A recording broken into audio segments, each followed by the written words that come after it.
এরকমই একটা কার্টুন এখানেও ছিল। এই কার্টুনটা এখানে নিয়ে আসা হয়েছে, যে কার্টুনটা আমি দেখালাম এই লাইনে। এখানে আমি এই যে নেসপাতি গাছটা, এটা গ্রোথ আসছে না, এটাকে পুরাটাই অর্গ্যানিক সারের মধ্যে, এটা টোটালটাই অর্গ্যানিক সার, একদম পাতালতা পচিয়ে দেখুন আমি একটু পাল্টি মেরে এর মধ্যে হালকা একটু মাটি মিশিয়ে এই গাছটাকে সেট করব। সঙ্গে থাকো, সিক্রেটটা আমি ভালো করে বলে দেই। এই জায়গাটায় এই গাছটার যতটা মোথা রয়েছে ততটা মোথা আমি যেখানে এই জায়গাটা মাঝখানটায় যে একটু গর্ত করে নেব, গর্ত করে এখানে এই নর্মাল মাটি যেটা চেলে রেখেছি এর মধ্যে একটু ছাই মিশাবো, ছাই মিশিয়ে এটাকে এখানে সেট করব। তার কারণ সেট করতে করতে এইটা গাছটা আবার একটু নড়া পড়বে, মানে সেট হতে সময় লাগবে, তাহলে যেন এটার অ্যাকশন ওকে ক্ষতি না করে, তাহলেই আবার জ্যান্ত হয়ে যাবে। সঙ্গে থাকবেন।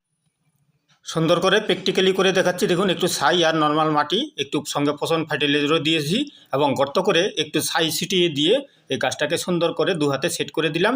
একটা লাইক আর কমেন্টস করে আশীর্বাদ দিবেন। Thank you.